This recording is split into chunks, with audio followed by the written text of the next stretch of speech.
Hello, everyone. Give me a second. I'm still setting the stuff up. I'm running a little behind.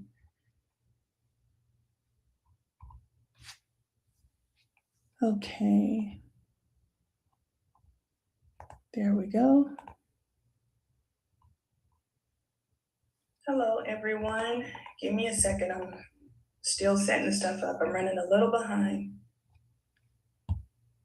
All right, sound is good. Turn this down. All right, there we go. I hope y'all are having a good day today. Ah, still trying to get adjusted here. I'm running a little bit behind, but I'm here. Trying to get this here fixed. All right, there we go. That'll work. Thank you all for joining me. All thanks to the Most High for another day, getting me through another week. And, you know, just thankful to be alive. We're going to shift here a little bit and talk about the book of Daniel. So I'm going to see how far I can go today because it's a lot that went on in the book of Daniel, as you all know, for those who've read it.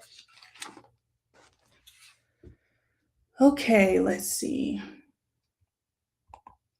I hope y'all had a good week and everything. I am already hot. All right. I'm going to share my screen here in just a second, and we're going to go ahead and dive into the book of Daniel and see how far I go. Do hit the like button if you will. Share, subscribe, and hit the notification bell if you like, so you'll know when I'm about to go live.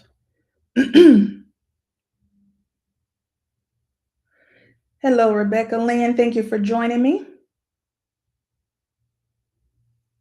Okay.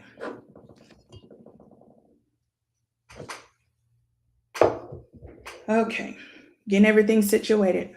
All right. I'm going to go ahead and share my screen. Let me see what's going on.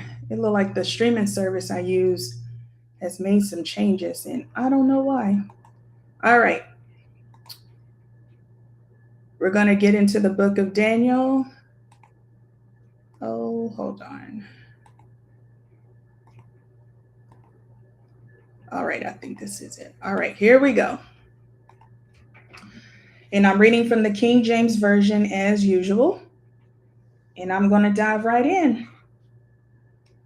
Okay. There's a delay on my phone. Hold on.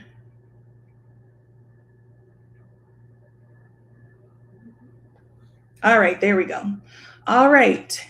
Daniel chapter 1, verse 1. In the third year of the reign of Jehoiakim, king of Judah, came Nebuchadnezzar, king of Babylon, unto Jerusalem and besieged it. And the Lord gave Jehoiakim, king of Judah, into his hand, with part of the vessels of the house of God, which he carried into the land of Shinar, to the house of his God. And he brought the vessels into the treasure house of his God. Now, Jeremiah prophesied, Jeremiah was prophesied here. So if you read Jeremiah chapters 4 through 6, you can read that there where you see that this here was, that it was prophesied. In Israel and their kings, their repeated rebellions against the will of God is how they were sent, is when God sent the whole nation into captivity. Now, Shinar is an ancient name for Babylon as well, and you can read that in the book of Genesis, chapter 10 and chapter 11, where you'll see that word there as well. Okay? We're on verse 3.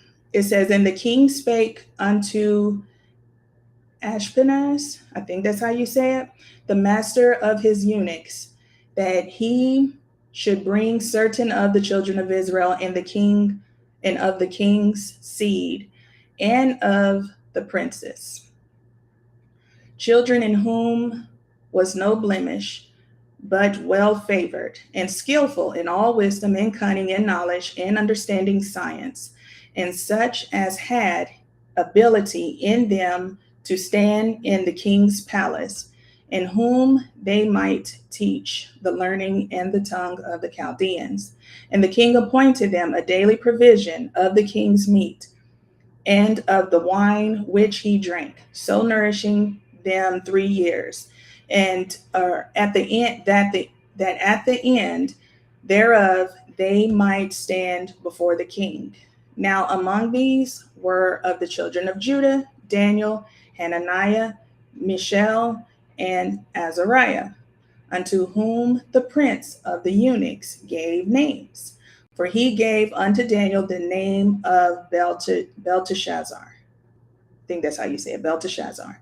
And to Hananiah of Shadrach, and to Mishael of Meshach, and to Azariah of Abednego. Okay. Now, eunuchs were those who were emasculated, and some were officers of the king. Now, the young men here weren't officers, they were captives. It's possible that they were also emasculated as well. We don't know, but let's look at 2 Kings chapter 20. 2 Kings chapter 20, and I'll read verses 16. I'll start at verse 16 through verse 18. It says, and Isaiah said unto Hezekiah, hear the word of the Lord. Behold, the days come that all that is in thine house, and that which thy fathers have laid up in store unto this day, shall be carried into Babylon. Nothing shall be left, saith the Lord. And of thy sons that shall issue from thee, which thou shalt beget, shall they take away, and they shall be eunuchs in the palace of the king of Babylon. So it is possible. That is possible. Their names were possibly changed because of either the Babylonians weren't familiar with the Hebrew names, or it was their hatred of the Hebrew religion. And then, of course, their names were replaced with Babylonian names to honor their own pagan gods. Okay, so let's go back to the text. Daniel chapter 1. I'm still in I'm at verse 8. But now the name Daniel means God is my judge. Hananiah means Yah or God. People say Yahweh, but God hath been gracious. And Mishael means who El is, or who God is. And then Azariah is God has helped. So now their pagan names, which was given to them. Belteshazzar was a pagan god named Bel to protect the life. That was given to Daniel. And the name given to Hananiah, which was Shadrach, means the command of Aku, A-K-U, which is a moon god. And then for Meshach, is called who is this, or something like that. I'm not sure who that is. But Abednego is the servant of the god Nabu, N-A-B-U. So now these young men had to study the language, wisdom, and learning of the Chaldeans for 3 years. They were honored and enjoyed being fed from the king's kitchen. Okay. On to verse 8. All right, here we go. And Hezekiah said unto Isaiah, what shall be the sign that the Lord will heal me, and that I shall go up into the house of the Lord the 3rd day? And Isaiah said, this sign shalt thou have of the Lord, that the Lord will do the thing that he hath spoken. Shall the shadow go forward 10 degrees or back 10 degrees? And Hezekiah answered, it is a light thing for the shadow to go down 10 degrees. Nay, but let the shadow return backward 10 degrees. Hold on. Am I reading this? I'm sorry, y'all. I was reading 2 Kings. I thought that sounded funny. Okay, here we go. Verse 8. Okay, it says, but Daniel proposed in his heart that he would not defile himself with the portion of the king's meat, nor with the wine which he drank. Therefore, he requested of the prince of the eunuchs that he might not defile himself. Now, God had brought Daniel into favor and tender love with the prince of the eunuchs. And the prince of the eunuchs said unto Daniel, I fear my lord the king, who hath appointed your meat and your drink, for why should he see your faces worse liking than the children which are of your sort? Then shall ye make me endanger my head to the king. Then said Daniel to Melzar, whom the prince of the eunuchs had set over Daniel, Hananiah, Mishael, and Azariah, prove thy servants, I beseech thee, 10 days, and let them give us pulse to eat and water to drink. Then let our countenances be looked upon before thee, and the countenance of the children that eat of the portion of the king's meat. And as thou seest, deal with thy servants. Now, the other children of Israel were given the same opportunities, but the young men were the only ones who decided to obey the law of Moses regarding eating unclean things.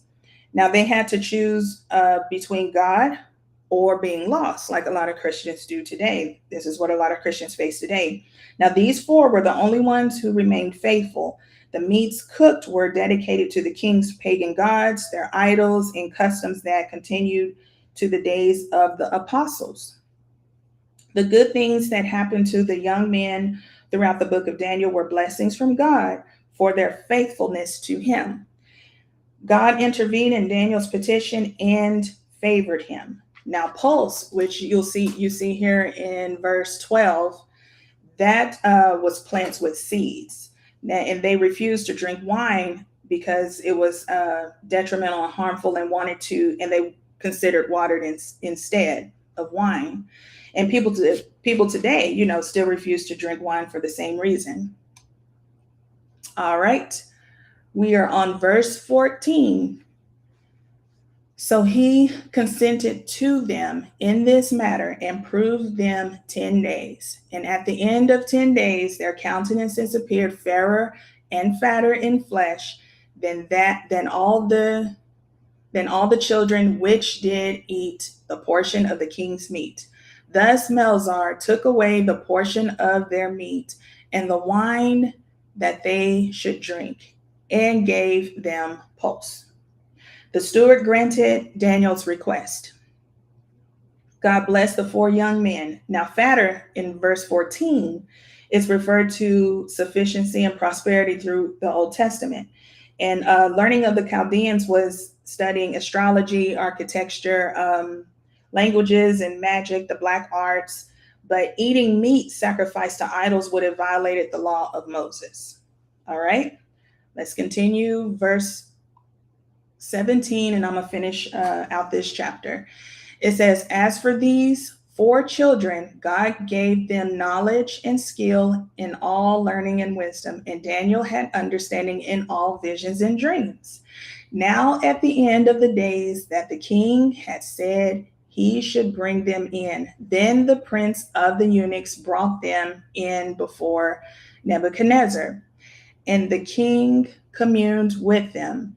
And among them all was found none like Daniel, Hananiah, Mishael, and Azariah. Therefore stood they before the king. And in all matters of wisdom and understanding that the king inquired of them, he found them 10 times better than all the magicians and astrologers that were in all his realm. And Daniel continued even unto the first year of King Cyrus. Now in verse 17, Daniel had understanding in all visions and dreams, which foreshadows the book of Daniel. And where it says, at the end of all the days, in verse 18, I believe. Yes, at the beginning of verse 18, that means at the end of 3 years. Daniel and the young men passed the test of the king and began to serve in the king's palace. The mention of visions and dreams is a reflection of the Babylonian background of the book of Daniel, and we're going to get into that. Now, in verse 21, Daniel is still in high standing and active in the third year of King Cyrus. Daniel lived to see all the dynasty of the Babylonian kings ascend the throne and fade away in the conquest of Babylon by Cyrus. God blessed him to see all of this. Daniel continued above the jealousies of Oriental kings and still prevailed. Israel was sent into captivity as punishment because of the 490 years. They didn't observe the Sabbath years as commanded in the law of Moses. Okay? All right, let's go to Daniel chapter 2. I'll make sure I hit the arrow this time. All right, Daniel chapter 2, verse 1. And in the second year of the reign of Nebuchadnezzar, Nebuchadnezzar dreamed dreams wherewith his spirit was troubled, and his sleep brake from him. The verse connects to the events of the first chapter, starting as you see the word and, so they connect. Now, during the second year, Nebuchadnezzar commanded Daniel and the three young men to be enrolled in learning the teachings of the Chaldeans. Okay, verse 2. Then the king commanded to all the magicians and the astrologers and the sorcerers and the Chaldeans for to show the king his dreams. So they came and stood before the king. And the king said unto them, I have dreamed a dream, and my spirit was troubled to know the dream. Then spake the Chaldeans to the king in Syriac, I think that's how you say it. O king, live forever. Tell thy servants the dream, and we will show the interpretation. The king answered and said to the Chaldeans, the thing is gone from me. If ye will not make known unto me the dream with the interpretation thereof, ye shall be cut in pieces, and your houses shall be made a dunghill. But if ye show the dream and the interpretation thereof, ye shall receive of me gifts and rewards and great honor. Therefore show me the dream and the interpretation thereof. They answered again and said, let the king tell his servants the dream, and we will show the interpretation of it. The king answered and said, I know of certainty that ye would gain the time, because ye see the thing is gone from me. But if ye will not make known unto me the dream, there is but one decree for you, for ye have prepared lying and corrupt words to speak before me, till the time be changed. Therefore tell me the dream, and I shall know that ye can show me the interpretation thereof. Now either Nebuchadnezzar forgot the dream, or he was testing his enchanters and magicians and asking them to repeat the dream back to him. So he could have been doing that. The Assyrian language is introduced in verse 4. Let me scroll up. Verse 4. And only Daniel was able to record it, and continues through chapter 7. The king was not moved when he was old king forever. It was kind of like they were sucking up to him or whatever in verse 4. And he wanted them to repeat the dream back to him and give him the interpretation. The Chaldeans were threatened with a cruel punishment in verse 5, and told the king they couldn't interpret the dream unless they knew the dream. All the more reason why people shouldn't rely on these type of people for information. Verse 10.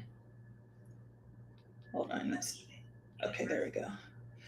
The Chaldeans answered before the king and said, there is not a man upon the earth that can show the king's matter. Therefore, there is no king, lord, nor ruler that asks such things at any magician or astrologer or Chaldean. And it is a rare thing that the king requireth, and there is none other that can show it before the king except the gods, whose dwelling is not with flesh. The Chaldeans showed that they couldn't do what the king asked. It shows the recognition of God Almighty's hand in giving the dream and its meaning through Daniel, because God is who the interpreter is. Verse 12. For this cause the king was angry and very furious, and commanded to destroy all the wise men of Babylon.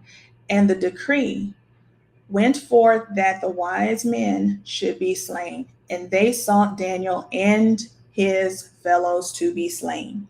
It's not clear that the wise men were put to death or not, but it could have happened. It was about to. Verse 14. Then Daniel answered with counsel and wisdom to Arioch, the captain of the king's guards, which was gone forth to slay the wise men of Babylon. He answered and said to Arioch, the king's captain, why is the decree so hasty from the king? Then Arioch made the thing known to Daniel. Then Daniel went in and desired of the king that he would give him time and that he would show the king the interpretation. Now this is going into Daniel's prayer for wisdom. Now the king wanted to know what the dream meant, and Daniel requested time after observing what was about to happen. Okay, here we go. Verse 17. Then Daniel went to his house and made the thing known to Hananiah, Mishael, and Azariah, his companions, that they would desire mercies of the God of heaven concerning this secret, that Daniel and his fellows should not perish with the rest of the wise men of Babylon. Now Daniel and the young men went to God in prayer. This is the only way believers should confront crisis in life. Go to God in prayer. Daniel's leadership was wonderful. Victory came and the secret was revealed, which we're about to see. Verse 19. Then was the secret revealed unto Daniel in a night vision. Then Daniel blessed the God of heaven. Daniel answered and said, blessed be the name of God forever and ever, for wisdom and might are his. And he changeth the times and the seasons. He removeth kings and setteth up kings. He giveth wisdom unto the wise and knowledge to them that know understanding. He revealeth the deep and secret things. He knoweth what is in the darkness, and the light dwelleth with him. I thank thee, and praise thee, O thou God of my fathers, who hast given me wisdom and might, and hast made known unto me now what we desired of thee. For thou hast now made known unto us the king's matter. Therefore Daniel went in unto Arioch, whom the king had ordained to destroy the wise men of Babylon. He went and said thus unto him, destroy not the wise men of Babylon, bring me in before the king, and I will show unto the king the interpretation. Now Daniel included the young men in his prayer, and Daniel referred to God as the God of heaven in his prayer. A lot of phrases used are found. A lot of these phrases are used, or you can find in the book of Psalm. Hi, Rebecca. Hold on, let me see what's going on with my chat.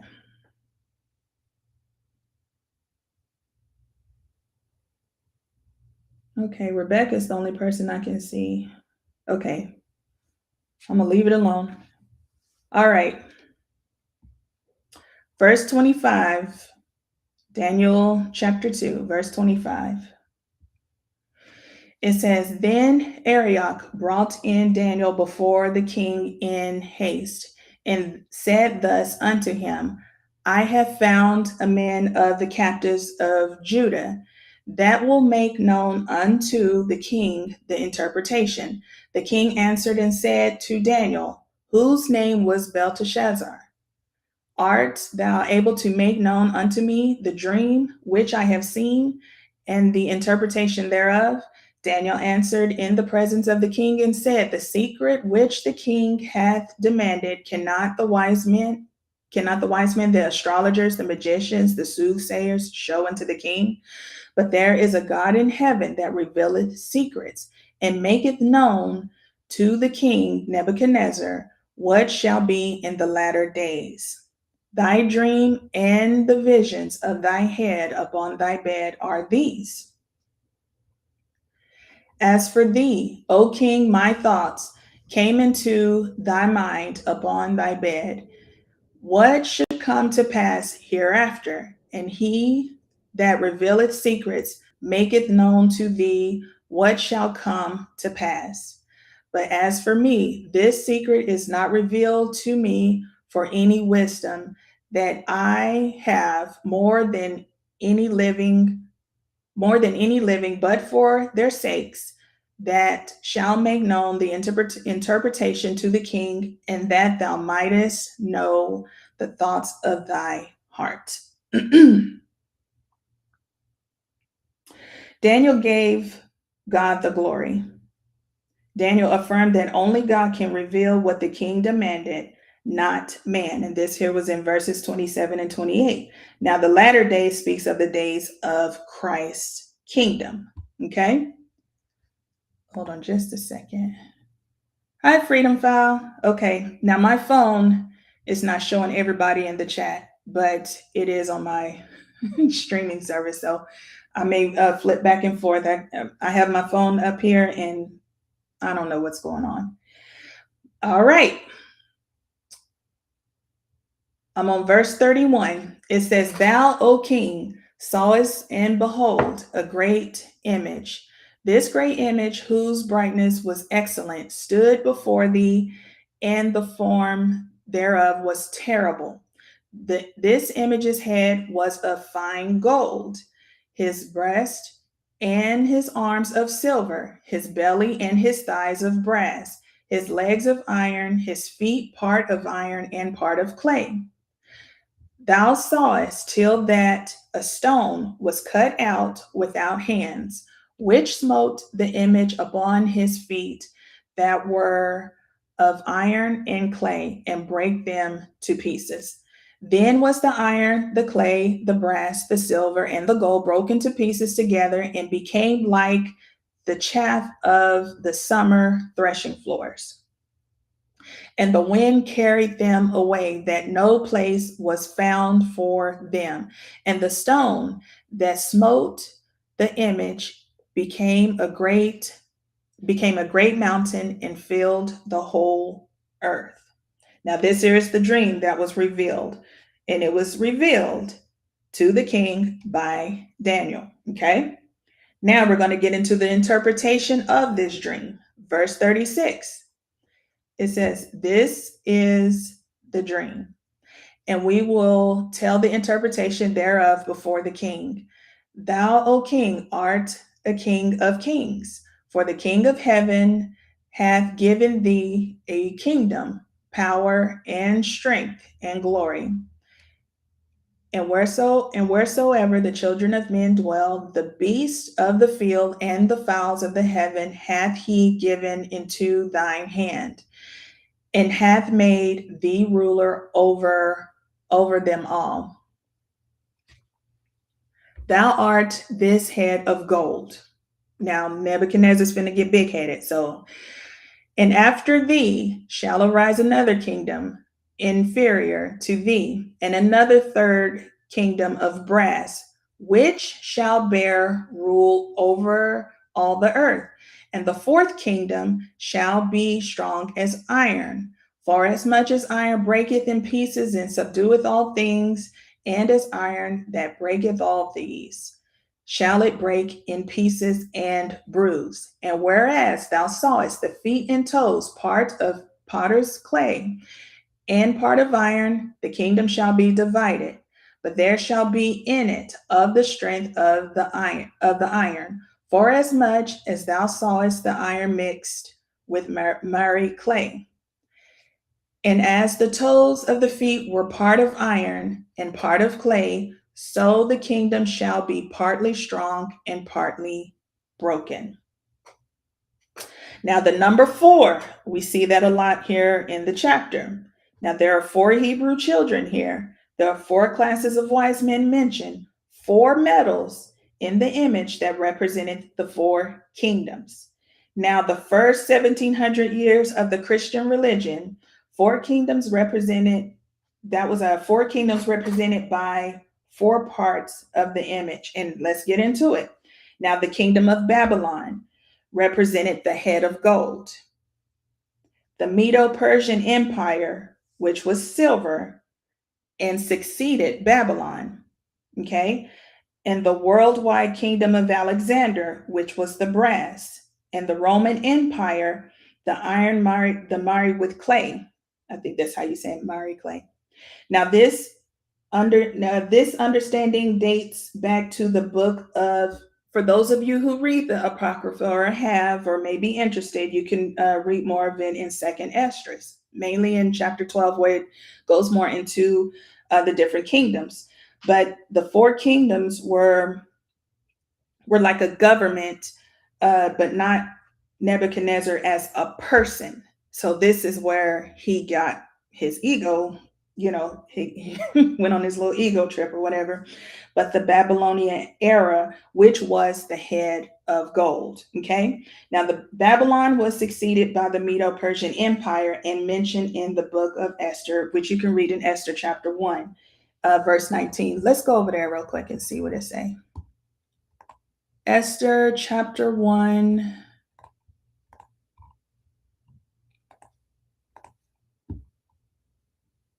It says, if it pleases the king, let there go a royal commandment from him, and let it be written among the laws of the Persians and the Medes, that it be not altered, that Vashti, I think that's how you say it, her name, come no more before King Ahasuerus, and let the king give her royal estate unto another that is better than she. So there we see the Persians and the Medes right there.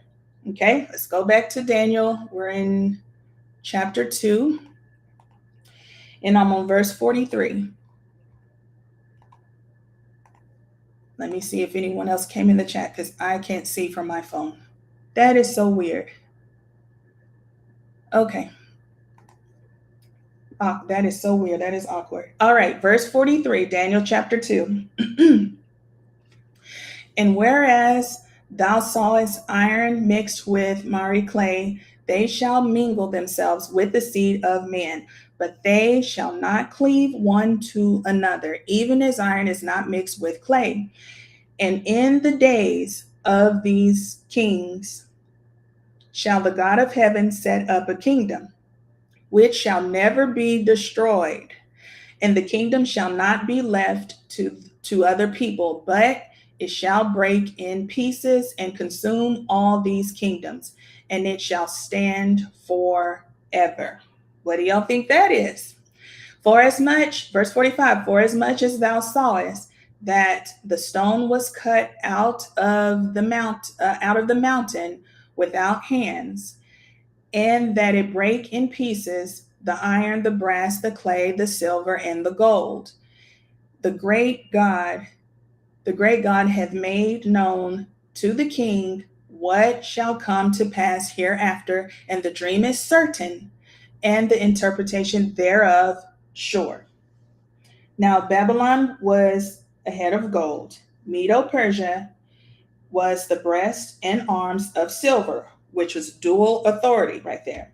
The Greek Empire, that of Alexander, was the belly and thighs of brass, and succeeded to worldwide authority upon the overthrow of Medo-Persia.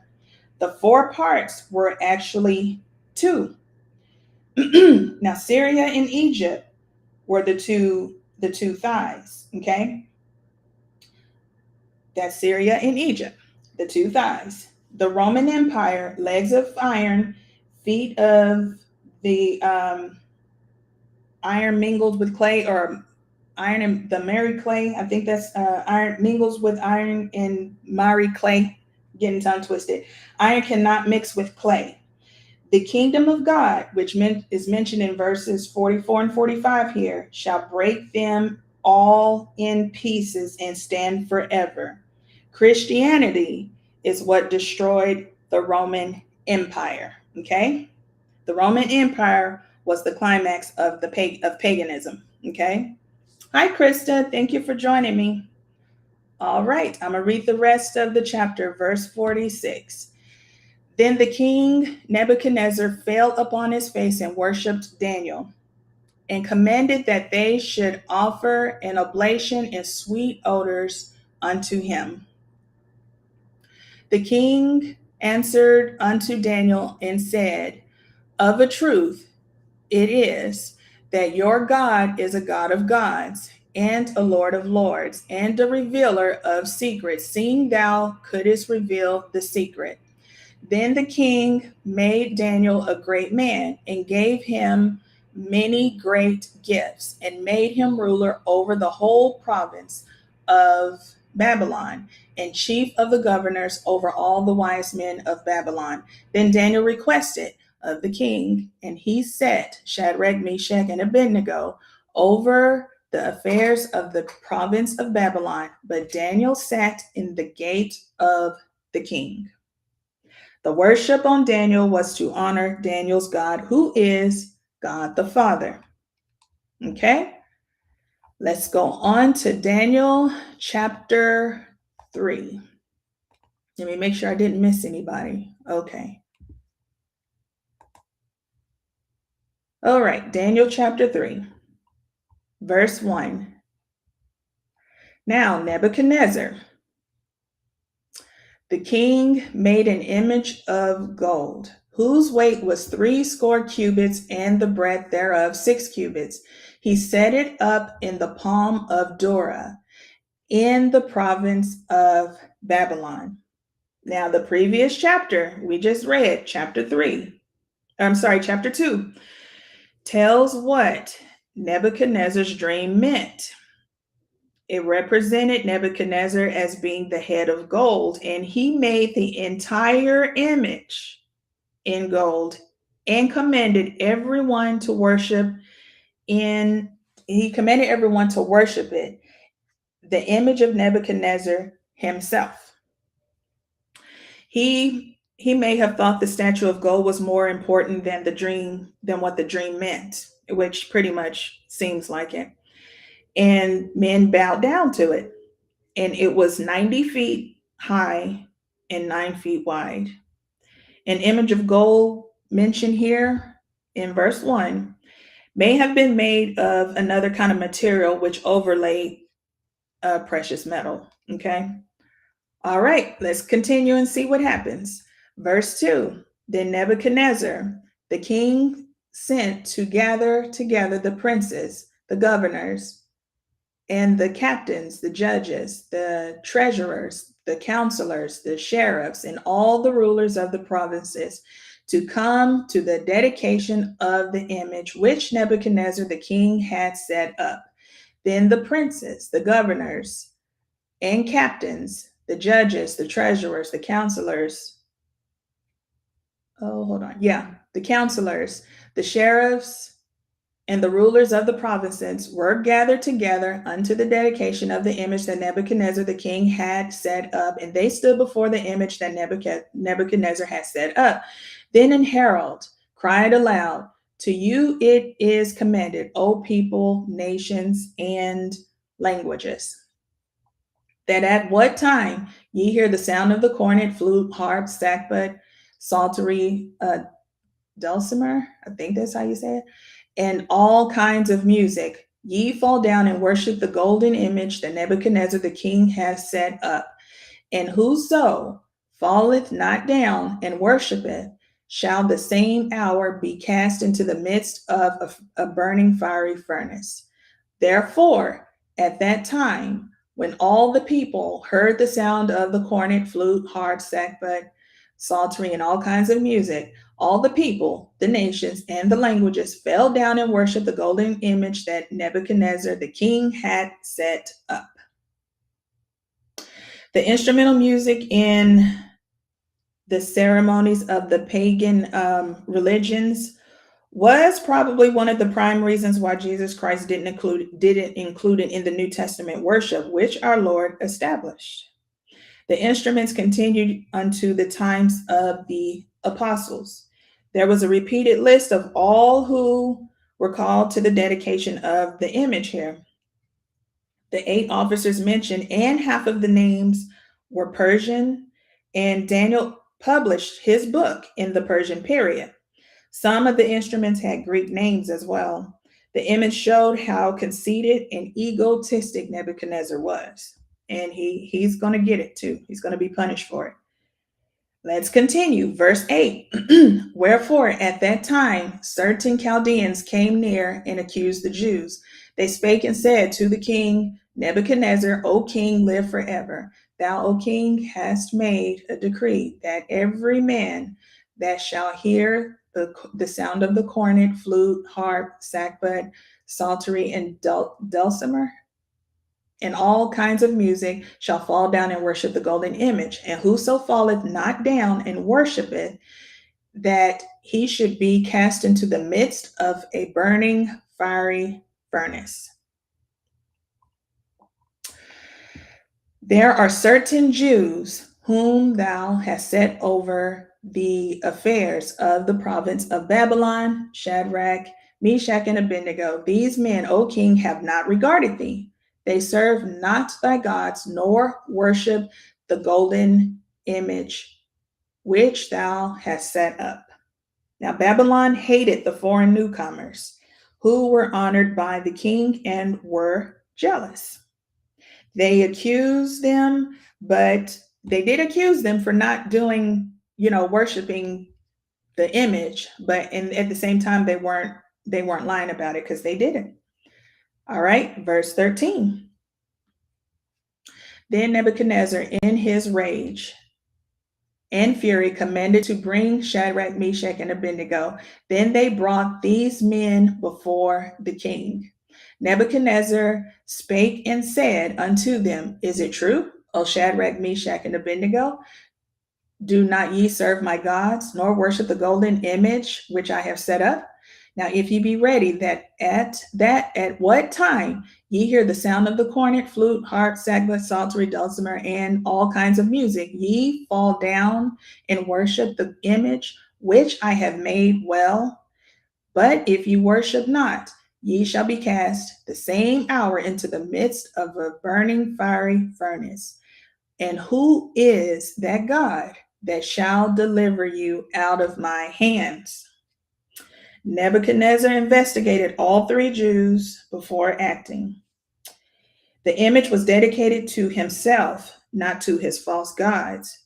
And where he said, Who is that? At the end of verse 15, who is that God was Nebuchadnezzar's arrogant words. But he's about to find out. All right, verse 16. Shadrach, Meshach, and Abednego answered and said to the king, O Nebuchadnezzar, we are not careful to answer thee in this matter. If it be so, our God, whom we serve, is able to deliver us from the burning fiery furnace, and he will deliver us out of thine hand, O king. But if not, be it known unto thee, O king, that we will not serve thy gods, nor worship the golden image which thou hast set up. The 3 Jews, they were facing danger, but they had courage. They refused to serve false gods and the golden image. They stood 10 toes down here. Hi, Biblical Beauty Prayer Live. Thank you for joining me. Okay. Oh, y'all spoke about Daniel this morning? Yes, Daniel must be going around because definitely what I've been studying. All right, verse 19. Let's keep going. Then was Nebuchadnezzar full of fury, and the form of his visage was changed against Shadrach, Meshach, and Abednego. Therefore he spake and commanded that they should heat the furnace 17 times more than it was wont to be heated.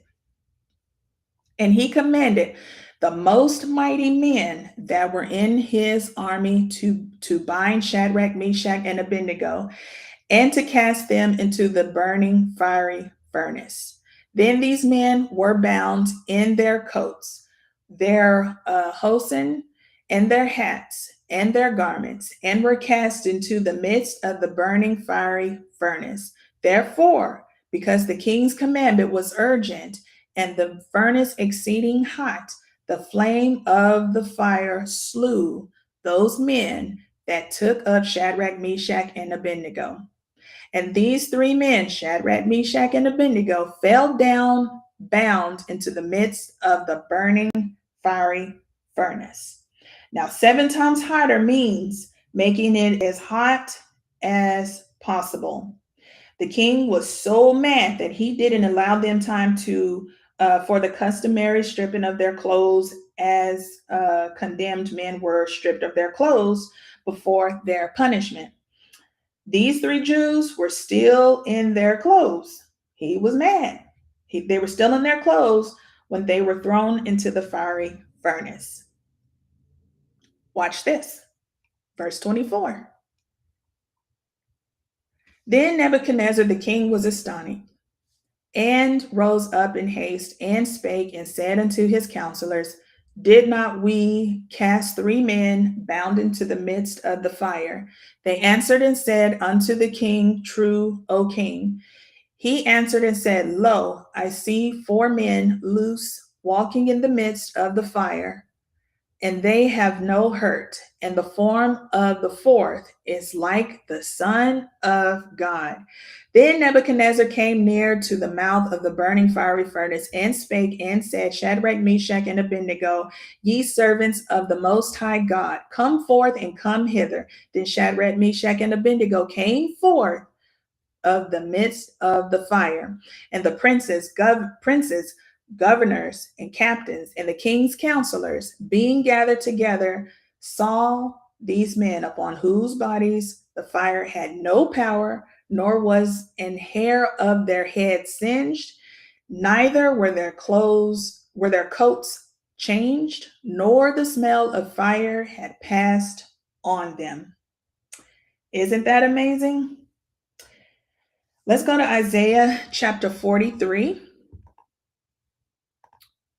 And I'm going to read verse 2. It says, When thou passest through the waters, I will be with thee, through the rivers, they shall not overflow thee.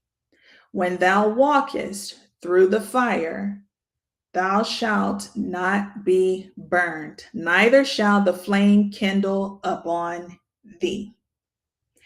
This was a miracle and the fulfillment of the prophecy right here.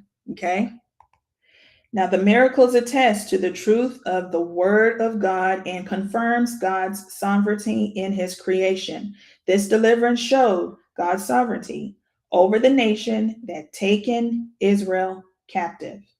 The pre-incarnate manifestation of the Son of God was the 4th person in the furnace, in the fiery furnace. Nebuchadnezzar referred to the 3 men as servants of the Most High God. God put true words in the mouth of Nebuchadnezzar. All right, let's go back. We are on Daniel chapter 3. I am now at verse 28. It says, I'm gonna read it on out.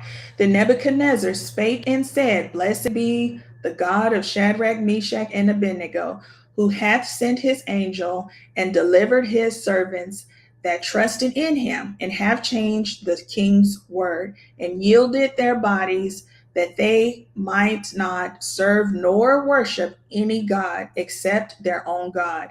Therefore, I make a decree that every people, nation, and language which speak anything amiss against the God of Shadrach, Meshach, and Abednego shall be cut in pieces, and their houses shall be made a dunghill, because there is no other God that can deliver after this sort. Then the king promoted Shadrach, Meshach, and Abednego in the province of Babylon. This was the secret of why they were able to return to Jerusalem. The miracle was connected to God's dealings with the apostate human race in achieving God's purpose of redemption. Isn't that amazing, y'all? Okay, I'm making sure I didn't miss anybody because I'm not seeing everybody in the chat on my phone. So I'm having to go to the streaming service I'm using. Okay. All right. Let's go to Daniel chapter 4. I'm going to keep going. Verse 1. Nebuchadnezzar the king, unto all people, nations, and languages that dwell in the earth, peace be multiplied unto you. I thought it good to show the signs and wonders that the high God hath wrought toward me. How great are his signs, and how mighty are his wonders. His kingdom is an everlasting kingdom, and his dominion is from generation to generation. Nebuchadnezzar learned the lesson that the judgment against him was designed to impart, and he recognized God as the Most High God and spoke of him. And isn't it crazy how people know God? They know he exists. They know he is the Most High God and still won't turn to him. Now, verse 4, we're going to get into the tree vision. Okay, verse 4. I, Nebuchadnezzar, was at rest in mine house and flourishing in my palace.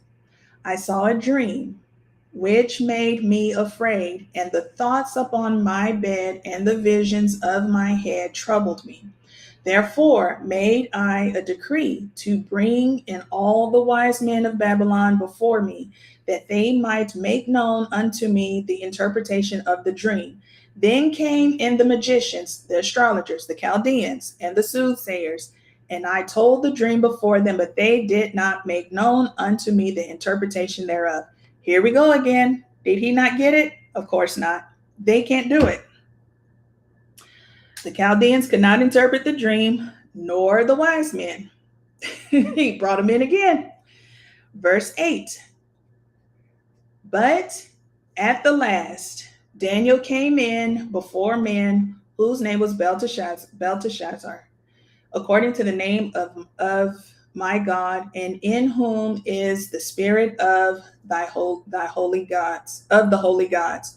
And before him I told the dream, saying, O Belteshazzar, master of the magicians, because I know that the spirit of the holy gods is in thee, and no secret troubleth thee.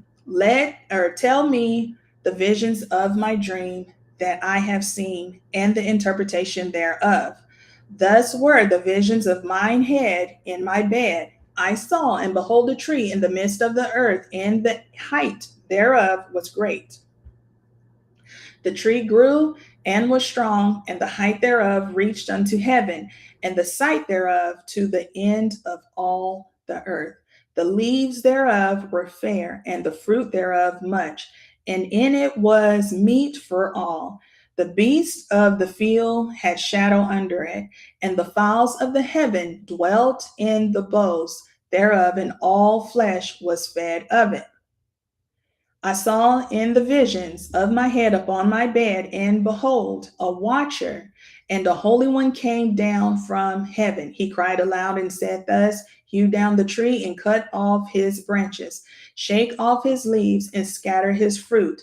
Let the beasts get away from under it, and the fowls from his branches. Nevertheless, leave the stump of his roots in the earth, even with the band of iron and brass, in the tender grass of the field, and let it be wet with dew of heaven, and let this portion be with the beasts in the grass of the earth.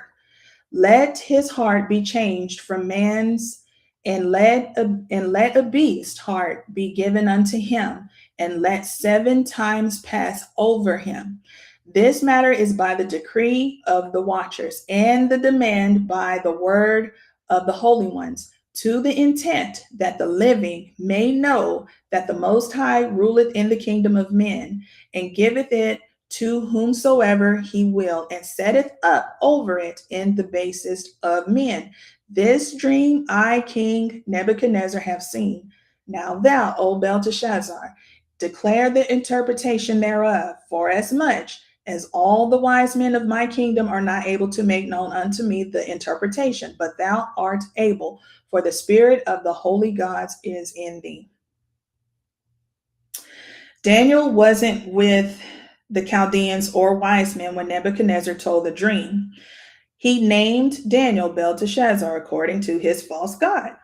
As mentioned in chapter 1, Nebuchadnezzar was a heathen all his life. And in verse 10, the great men and princes are often represented in the language of prophets under the similitude of trees. Okay. In verse 16, the hymn mentioned in verse 16, right here, referred to the tree. Now the heavenly information imparted to the king in the passage regarding the judgment that was to fall upon him from God to humble him for his pride. And his pride was presented as the resolution of the watchers, that it might be easily understood by him as a divine judgment. In verse 17, where it says that the living may know, right there. Moving. Okay, there it is. That the living may know, right there. The purpose of God is seen being to spread the true knowledge of himself throughout the whole Gentile world of that era. Okay. Let's go to Isaiah chapter 40. I'm going to look at a few scriptures, or we can look at a few scriptures. It's Isaiah chapter 40, verse 15. It says, behold, the nations are as a drop of a bucket and are counted as the small dust of the balance. Behold, he taketh up the isles as a very little thing. Let's go to Proverbs chapter 21.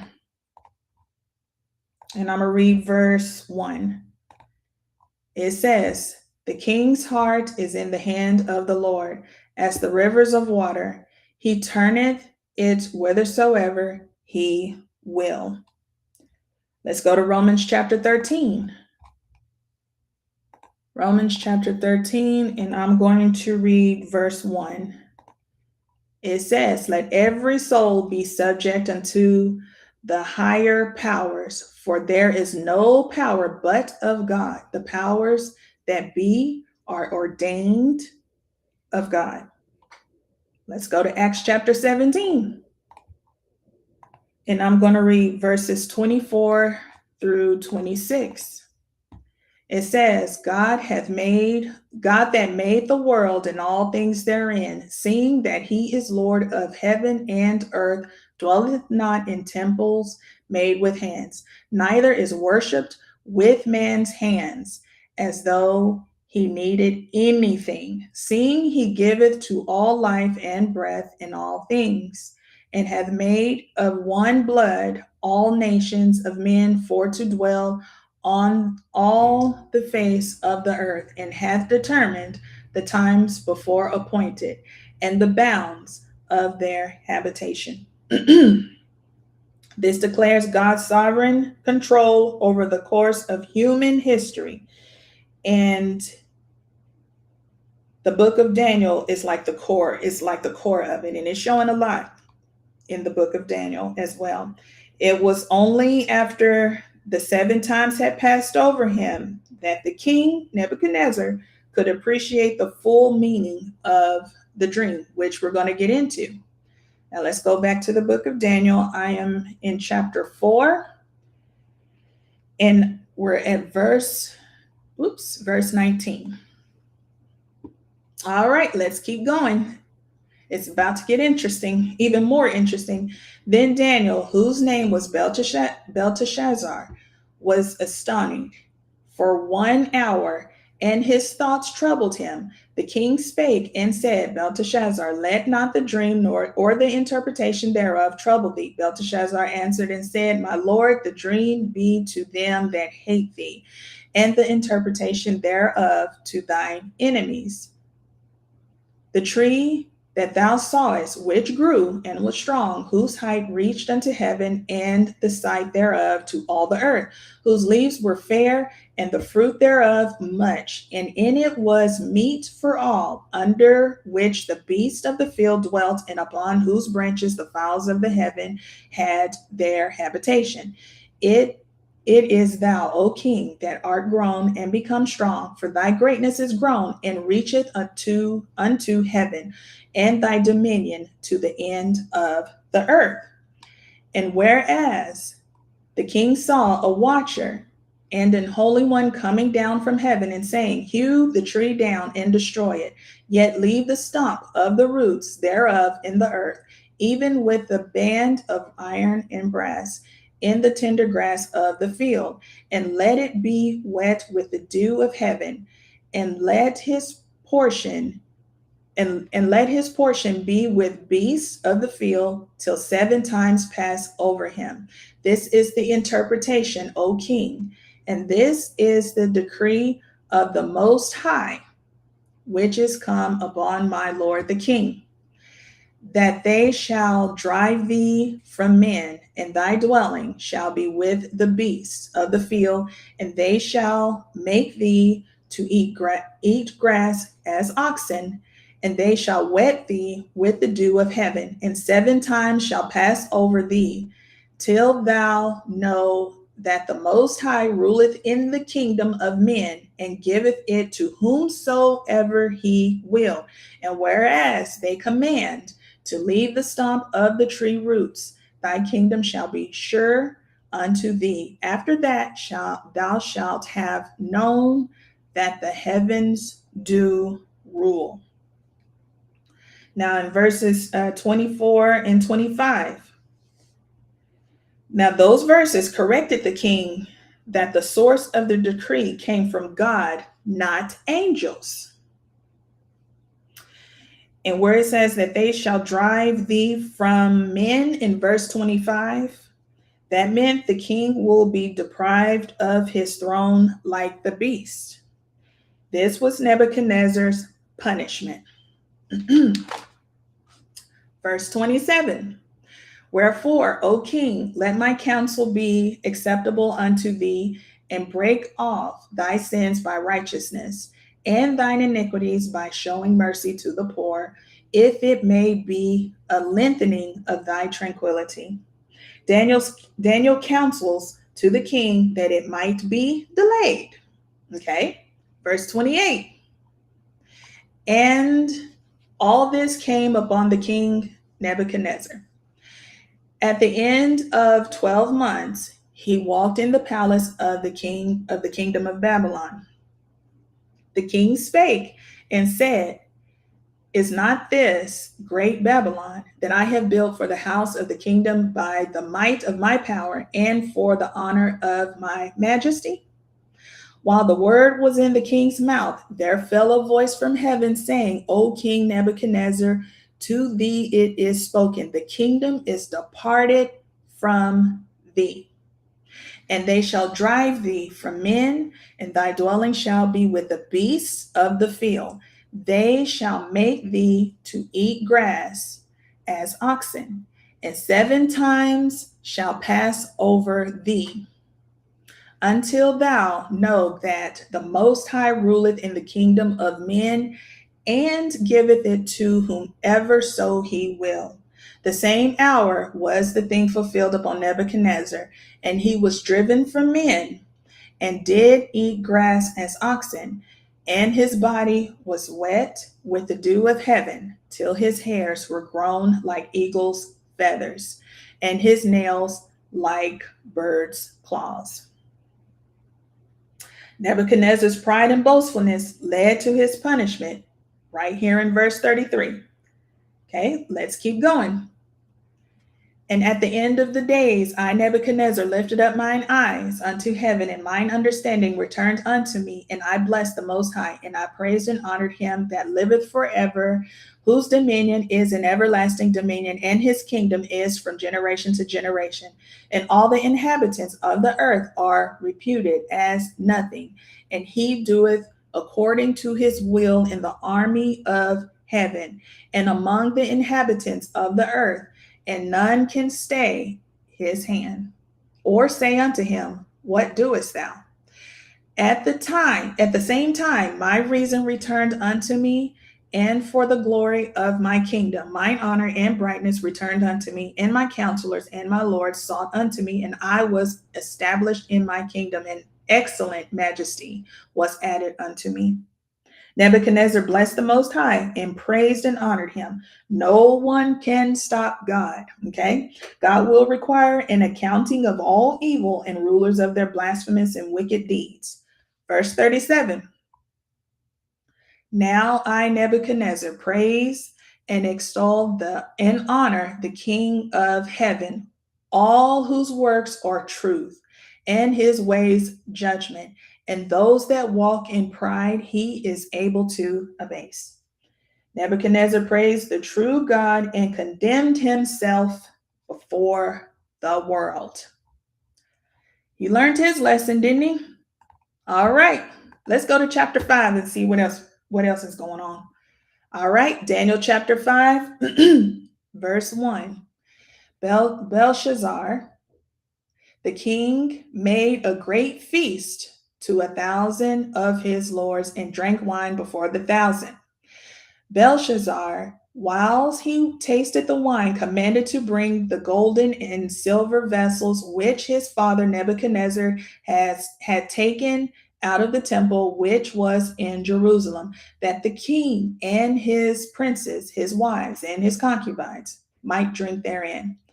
Then they brought the golden vessels that were taken out of the temple of the house of God, which was at Jerusalem, and the king and his princes, his wives, and his concubines drank in them. They drank wine and praised the gods of gold and of silver, of brass, of iron, of wood, and of stone. Now a banquet was held the night Babylon fell, and Belshazzar was the sub-king in the final years. Belshazzar was arrogant and sinful too. All right. Verse 5. In the same hour, 4 fingers of a man's hand. Here we go. The writing on the wall. In the same hour came 4 fingers of a man's hand and wrote over against the candlestick upon the plaster of the wall of the king's palace. And the king saw the part of the hand that wrote. Then the king's countenance was changed, and his thoughts troubled him, so that the joints of his loins were loosed, and his knees smote one against another. The king cried aloud to bring the astrologers, the Chaldeans, the soothsayers, here they go again. And the king spake and said to the wise men of Babylon, Whosoever shall read this writing and show me the interpretation thereof shall be clothed with scarlet and have a chain of gold about his neck and shall be the 3rd ruler in the kingdom. Then came in all the king's wise men, but they could not read the writing, nor make known to the king the interpretation thereof. This is almost becoming a running joke, them calling the astrologers, the Chaldeans, and the soothsayers. They can't do nothing. Verse 9, then was King Belshazzar greatly troubled, and his countenance was changed in him, and his lords were astonished. They just not getting it.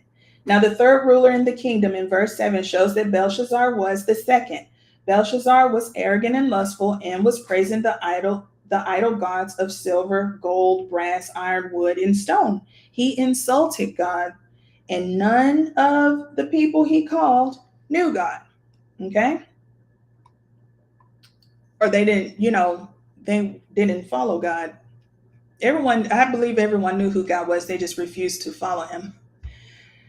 Okay, verse 10. Now the queen, by reason of the words of the king and his lords, came into the banquet house. And the queen spake and said, O king, live forever. Let not thy thoughts trouble thee, nor let thy countenance be changed.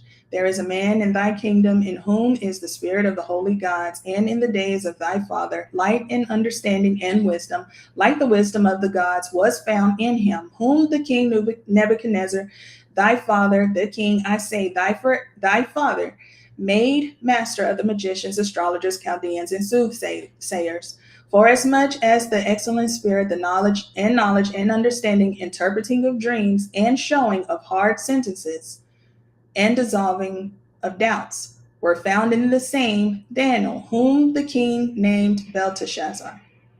Now let Daniel be called, and he will show the interpretation. The queen mother in Babylon was the highest rank in the royal house, and she could have believed in God. Either way, she didn't follow God. Verse 13.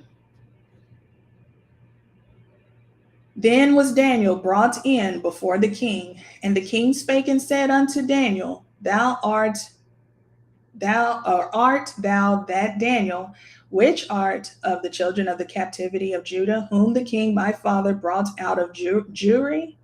I have even heard of thee, that the spirit of the gods is in thee, and that light and understanding and excellent wisdom is found in thee. And now the wise men, the astrologers, have been brought in before me, that they should read this writing and make known unto me the interpretation thereof. But they could not show the interpretation of the thing. And I have heard of thee, that thou canst make interpretations and dissolve doubts. Now, if thou canst read the writing and make known to me the interpretation thereof, thou shalt be clothed with scarlet, and have a chain of gold about thy neck, and shalt be the third ruler in the kingdom. The king may have known that Daniel was of the captivity of Judah. The king offered gifts to Daniel if he could interpret the writing. Okay, verse 17. Now this is we're getting into the writing being interpreted.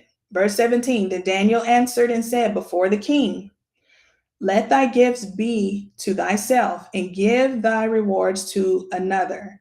Yet I will read the writing unto the king, and make known to him the interpretation.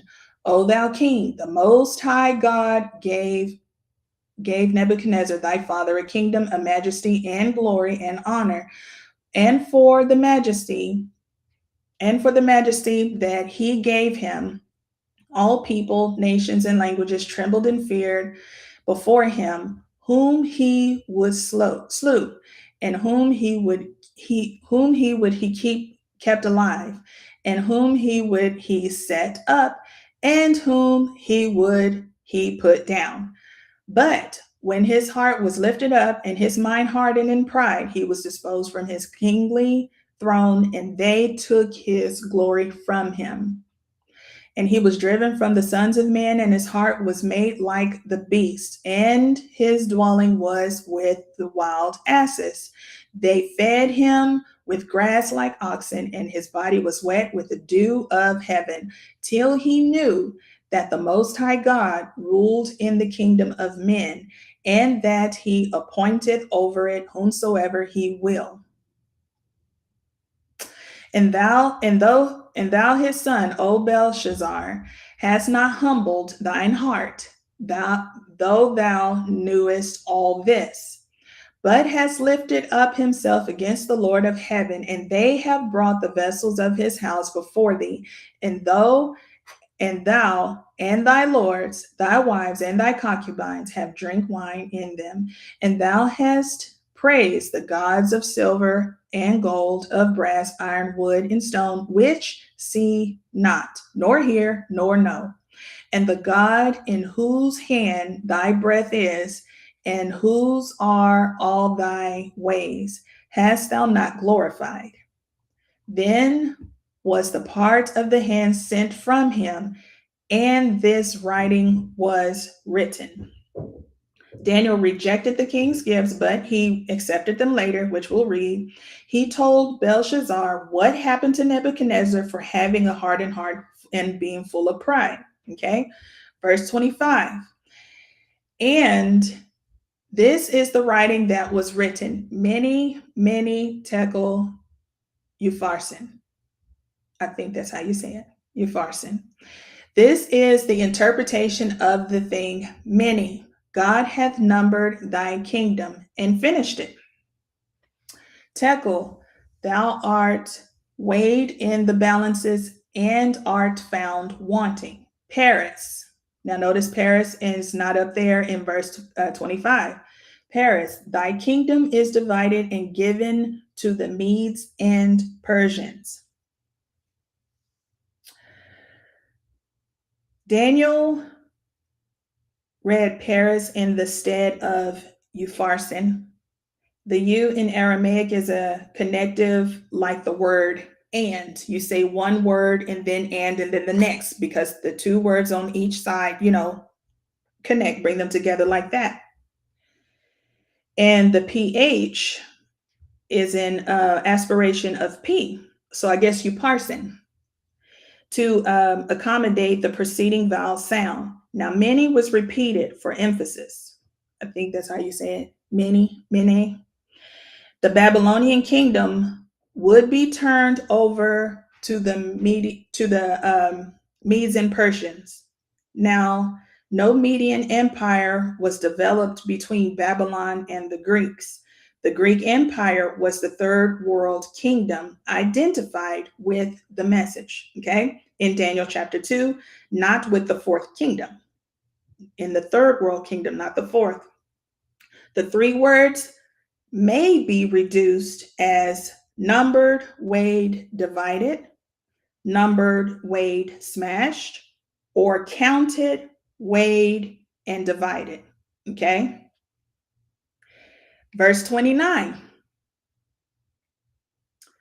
Then commanded Belshazzar, and they clothed Daniel with scarlet, and put a chain of gold about his neck, and made a proclamation concerning him, that he should be the third ruler in the kingdom. So here, Daniel accepted the gifts.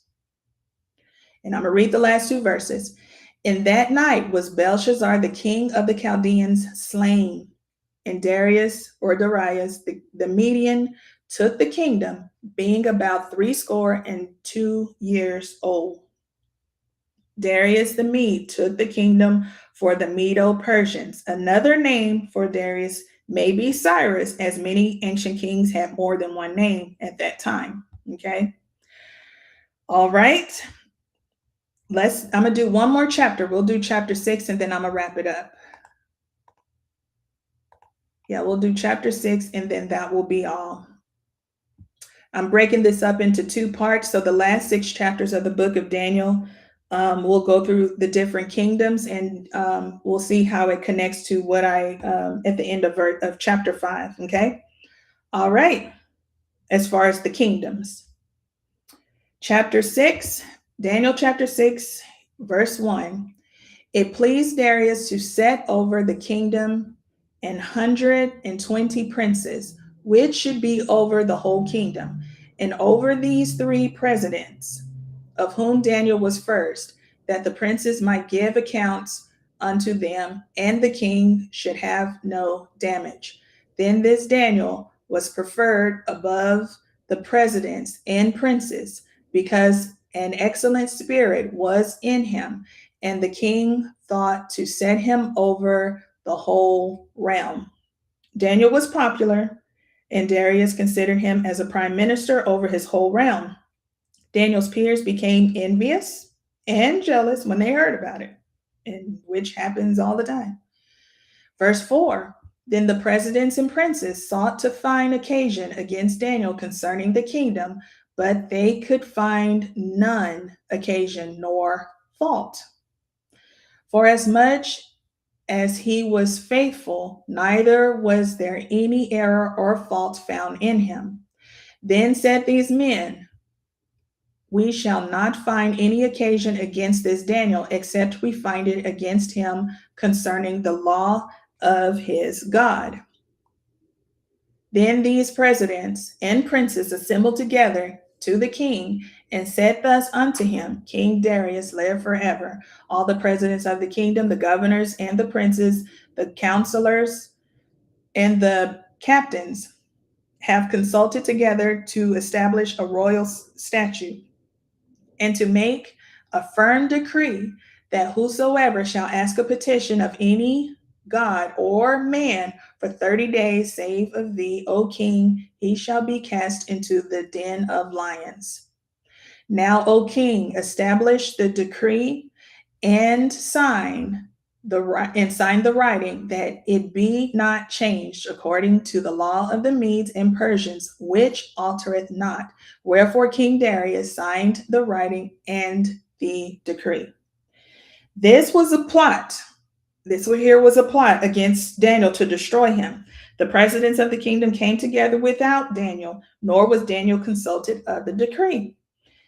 Where it says, which altereth not, means unchangeable. Okay. The king signed it, and the decree was set up to try and have Daniel thrown into the lion's den. All right, let's keep reading. Now, when Daniel knew that the writing was signed, he went into his house, and his windows being open in his chamber toward Jerusalem, he kneeled upon his knees 3 times a day and prayed and gave thanks before his God, as he did aforetime. Then these men assembled and found Daniel praying and making supplication before his God.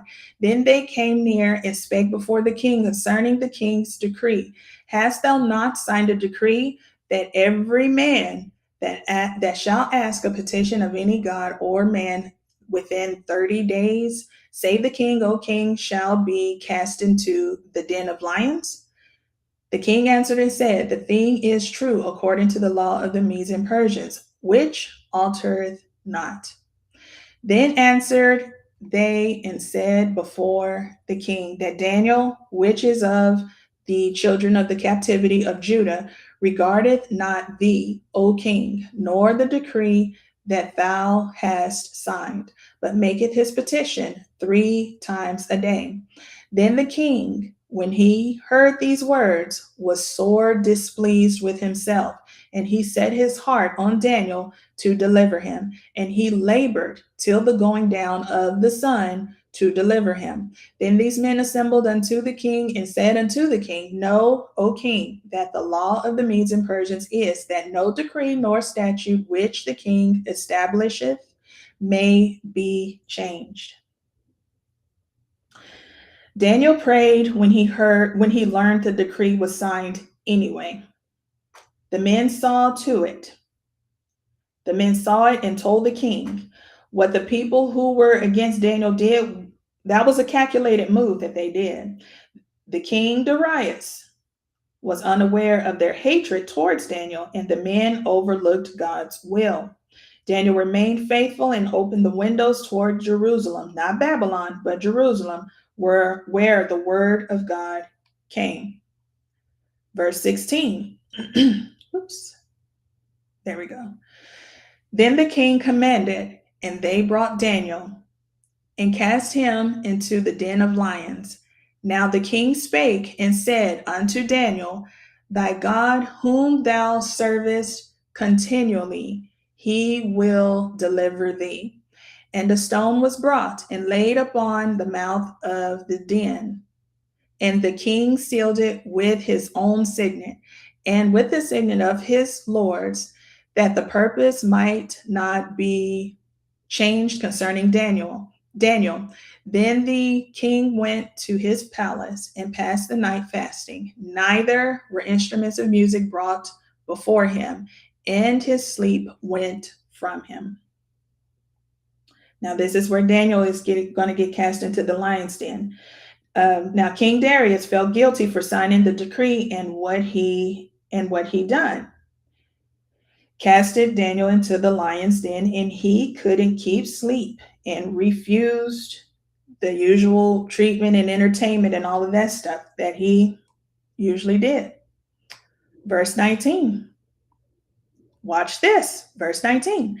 Then the king arose very early in the morning and went in haste unto the den of lions. Then he came to the den. He cried with a lamentable voice unto Daniel. And the king spake and said to Daniel, O Daniel, servant of the living God, is thy God, whom thou servest continually, able to deliver thee from the lion's den? Then said Daniel unto the king, O king, live forever. My God hath sent his angel and hath shut the lions' mouths, that they have not hurt me. Forasmuch as before him innocency was found in me, and also before thee, O king, have I done no hurt. Then was the king exceeding glad for him, and commanded that they should take Daniel up out of the den. So Daniel was taken up out of the den, and no manner of hurt was found upon him, because he believed in his God, God the Father. This God delivered Daniel right here. He delivered Daniel and shut up the mouths of the lions, sending his angels who are ministering spirits. Okay. Let's look at Hebrews chapter 1. And I'm going to read verse 14. It says, Are they not all ministering spirits sent forth to minister for them who shall be the heirs of salvation? Now let's look at some more scriptures that the angels do, ministering spirits. Let's go to Matthew chapter 18. Matthew chapter 18, and I'm going to read verse 10. It says, Take heed that ye despise not one of these little ones. For I say unto you that in heaven their angels do always behold the face of my Father which is in heaven. They watch over little children. Let's go to Luke chapter 16. And I'm going to read verse 22. And it came to pass that the beggar died and was carried by the angels into Abraham's bosom. The rich man also died and was buried. They bear away souls of the righteous in death. Let's go to Acts chapter 12. And I'm going to read verse 23. It says, And immediately the angel of the Lord smote him, because he gave not God the glory, and he was eaten of worms and gave up the ghost. They execute judgments of God upon the wicked. Let's go to Acts chapter 8. Still here in the book of Acts, chapter 8, and I'm going to read verses 3 and 4. It says, As for Saul, he made havoc of the church, entering into every house and hauling men and women, committed them to prison. Therefore, they that were scattered abroad went everywhere preaching the word. They aid in bringing sinners to hear the gospel of Christ as well. And look what, they did play a role here in all that happened with Saul, with a lot of what happened with Saul here in the book of Acts. Let's go to Daniel chapter 10. And I'm going to read verse 20.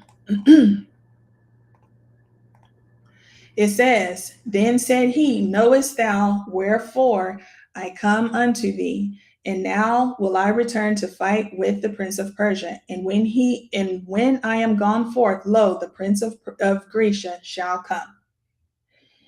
They have influence over human rulers and princes as well. And they also, which you can read in Revelation chapter 10, they also hold open forever the word of God until the dispensation is ended. So angels do play a very big role in our lives. That doesn't mean worship angels. There are people who do. They do strictly what God tells them to do. So worship God, not the angels. Now, I'm not saying hate angels neither, but understand they do what God tells them to do.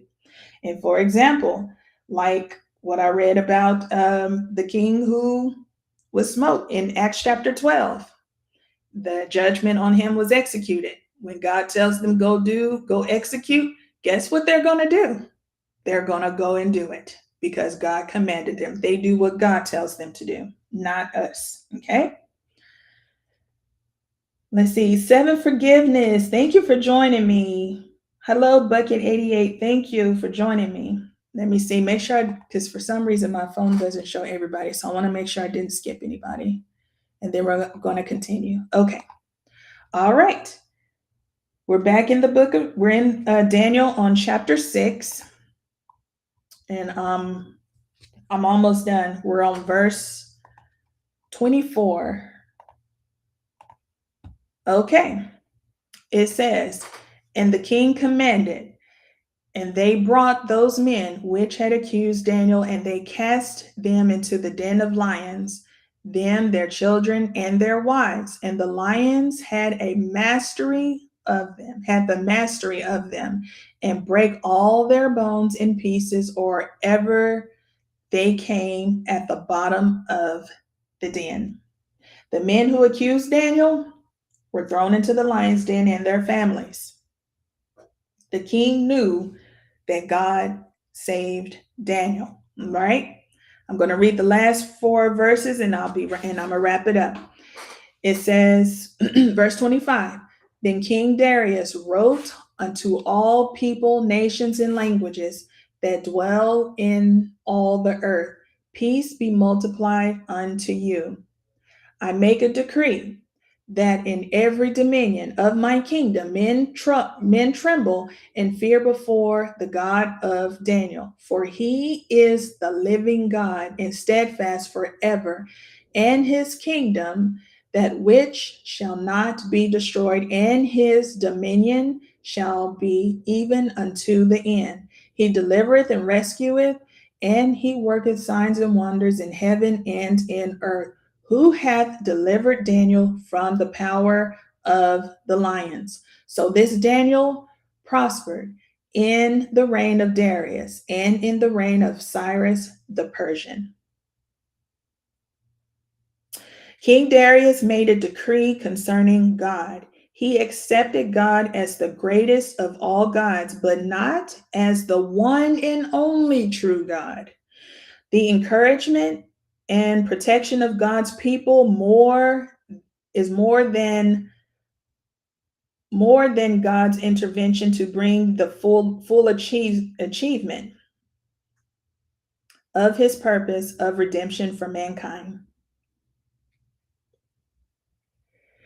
Whew, a lot has happened here in the first half of the book of Daniel, the first 6 chapters. That's what I just went through.